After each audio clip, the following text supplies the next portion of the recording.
Hi guys, welcome to Talk to Me Tuesday for Tuesday, March 31st, 2015. This is Jennifer, and this is my 2015 post-retreat recap.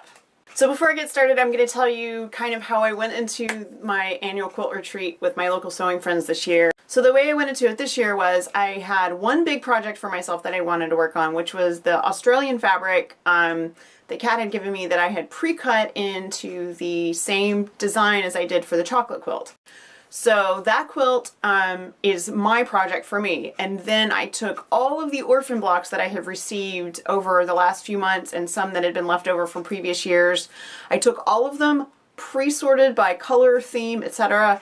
And I took a bunch of fabric. And so my plan was orphan block quilt, work on a few blocks for the Australian quilt. Orphan block quilt, work on a few blocks for the Australian quilt. And that is exactly what I did. The first one I'm going to show you came primarily out of a bag that I had labeled animal block. So these are all orphan blocks that other people have sent to me over a long period of time. Some of them are recent, some of them I had last year. And what I did was I tried to put together a collection of blocks that would work together. So all of these blocks, all the ones that look like animal blocks, those came out of the animal bag. And then this little heart block, I pulled it out because it coordinated and it was another kind of fun shape.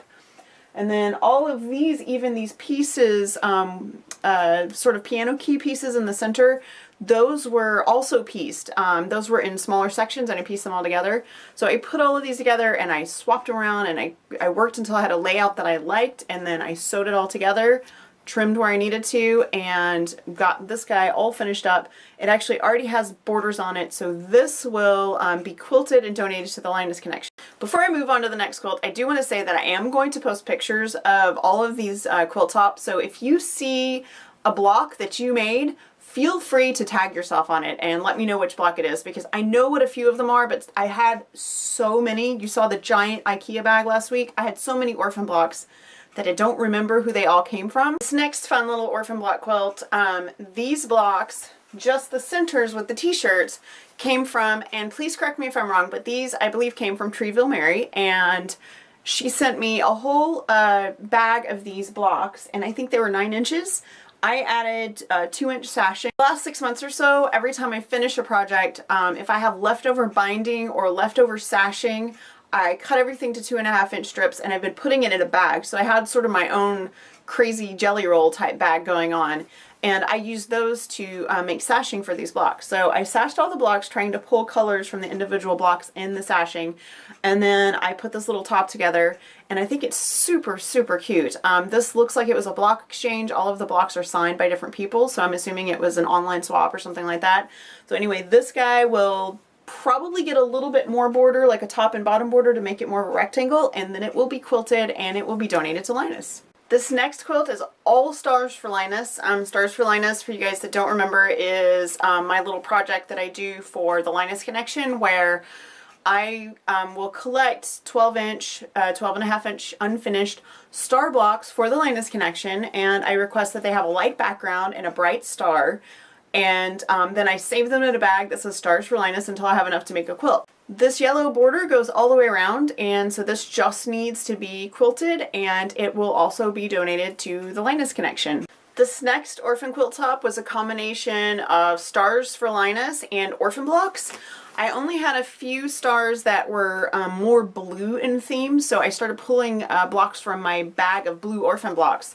And I managed to come up with enough 12-inch blocks to make an entire quilt top without any special sashing or anything like that. These are made by lots of different people. I've already got this one with a border on it, so it just needs to be quilted. And this is another Linus quilt top. This quilt top was actually one of the most fun of all of the orphan block quilt tops that I put together. It is all variety of sizes of blocks, and I just pulled everything that I had that were brights, and I played with them for, I just basically had them spread out on the floor, and I just played with them and rearranged them until I had a layout that I liked. And then this pink fabric and this pink fabric were added to make blocks big enough to add spacers between rows, and I actually made it in columns, and then I pieced those columns together. It's kind of an I Spy quilt, so I mean, you've got, these are actually crayons here, and then there are So like there are dragonflies and flowers and frogs and all kinds of other things that you can find in the quilt, but it's so busy that you really have to look at it, and it's bright and fun, and I had a great time with this one. This is the last of my Orphan Black quilt tops that I finished. I think that was 5. I hope I just showed you 5. I finished 5 Orphan Black quilt tops, and then I put together a bunch of blocks that I didn't quite have time to turn into a top, and I will show you those next. So what I have on my wall now are actually individual 12-inch blocks that I made from donated strip sets. I received from Germany a big bag of sets of strips. By strip sets, I mean they came like this. So they were already 6.5 inches wide, but they were really, really long. So I took all of these 6.5 inch wide strip sets and I cut them into 6.5 inch blocks, and then I pieced them into rail fences. The individual blocks up there actually are pieced like this, so that when I put them together, you get the basket weave shape. These are blocks, it's not a top yet. I finished sewing these blocks the last morning I was there, and I did not have time to turn them into a quilt top, so these need to be pieced into a top, and then they will also be turned into a quilt for, I know, wait for it, the line disconnection. Before I move on to my final reveal, I want to show you guys some goodies I got shopping on the way to retreat. So I caravan down with a friend, and we stopped at this awesome little quilt store in Buda, Texas called B&B Quilting, and I bought myself some goodies. I took cash, and I actually managed to stay within my budget that I had set for myself. I bought all of these. These are actually 1-yard cuts. These actually came off of the out of the clearance section, so I always look in the clearance section because why not? And these are just nice fat quarters that I can add to my stash. Just several random fabrics. I've actually had this one before in several colors, and I've had this one before in several colors. But these are just good additions to my stash, and I thought maybe they might work really well in my sister's Project of Doom quilt.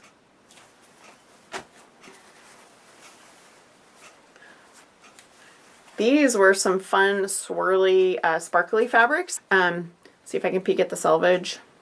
I don't actually see anything on the selvage, and these two don't have a selvage, so I'm not sure what these are, but they're beautiful and I love them. And lastly, I went straight to the Stonehenge section and I beefed up my Stonehenge collection. There are several in here that I didn't have before. Well, actually I didn't have any of these before, but there's several that I hadn't seen really before. Like this one is fantastic. I'm thinking I might know what that one's for, and I love the ones with the different textures, so these will be great because my Project of Doom that I'm making this year is all out of Stonehenge, so these are going to go straight into my Project of Doom box. This, at long last, after I don't know how many years on my to-do list every year, is my Australia quilt top. I know you can only see a fraction of it here. It's actually 5 across and 6 down. 14-inch blocks. It is big enough for me to put on my side of the bed for extra warmth, and I'm super excited about this. I told you guys previously that I had picked out a pattern for this fabric probably 2 or 3 years ago, and I kept not making it, and then I realized finally that it was the pattern that I had chosen that it just wasn't quite what I wanted. Then I made the chocolate quilt, and after I had it up on my design wall a couple days, I realized it would be perfect for what I wanted to do with the Australia quilt. I really wanted to feature the fabric, which is the same thing with the chocolate fabric. These are fun novelty prints that Hard Hat Kat sent me from Australia. Some of them she brought to me when she visited, like, I don't know, Kat, what year was that? It was 5 or 6 years ago now. All of the prints, so the parts in here, that's all Australian fabric. The colors, the orange and the blue and the green and the yellow, those are fossil fern, and I'm planning on getting more of the blue for the back. I really like that blue, and I'm going to put it on the back of the quilt. So when I went to retreat, these were strips of fabric. That was it. I had pre-cut everything last week.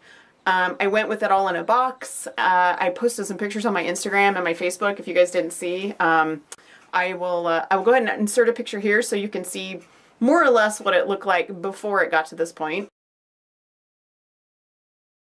So during the course of the weekend, I would make 2 or 3 of these, then I'd work on orphan blocks, and then I'd make a few of these and I'd work on orphan blocks, and I went back and forth the whole weekend. And over the course of Thursday afternoon through Sunday morning, I got this bad boy finished. I actually finished it Saturday night. I stayed up pretty late. I think I sewed the last seam at 1 in the morning. Still needs to be pressed, and I still need a back for it. I'm batting for it, but the quilt top is done. I'm super excited about it, and as soon as I have a back for this, I'm going to pass it off to a local friend who's a long arm quilter, and I'm going to get this baby finished.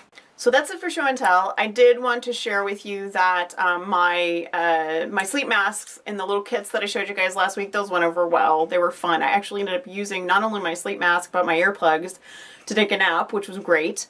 And I wanted to show you a little handmade gift that one of my bee friends, Linda, made for all of us. So she made these for us, and I have not cracked mine open yet. This is a pin cushion, and she put steel wool inside to sharpen your pins. And it's actually, I mean, I was sticking pins in it all weekend. They go in really easily, and you can really tell if you swish your pin in and out a few times, it really does take off the little burrs and sharpen it nicely. So that's a thing that I didn't know, so I learned something new, and I have another spiffy new pin cushion. Okay guys, so that is going to be it for me. I had a lovely time with my bee friends. I got a crazy amount done, and it will be another year before we plan an event like this, and we've been doing it once a year for a decade, and I've always come home very pleased with the amount I get done. So that's going to be it for me. You guys make sure you stop by Fandom and Stitches tomorrow for the 13th week of our Project of Doom Harry Potter bookcase quilt along, and because I had so much to show you today, I will show you that stuff next week. You guys just head over to fandomandstitches.com for more on that. There are banners all over the website. Make sure you post your videos today to ttmt.livejournal.com. It is your last chance to post a video and be entered to win one of Wonder Woman's amazing prizes for March. If your name comes out of the hat, she's going to give you a choice of prizes, and they are fantastic prizes, so make sure you are posting your video to ttmt.livejournal.com. I'm going to try to get caught up watching this week. I have no idea what's going on LiveJournal right now because I was completely offline from Wednesday to pretty much most of yesterday. I did a little bit of stuff with my phone yesterday. I did some posting on Facebook and stuff, but I didn't really get online. I am catching up, so please be patient if you emailed me in the last week because I have a lot of emails to wade through. Even after deleting all the stuff that I don't need to reply to, I still have like 70 emails. So I will get to you. I promise I will get to you. It just might be a couple of days. And that's it. I'm going to get this guy edited. I'm going to get it online, and I will see you in April.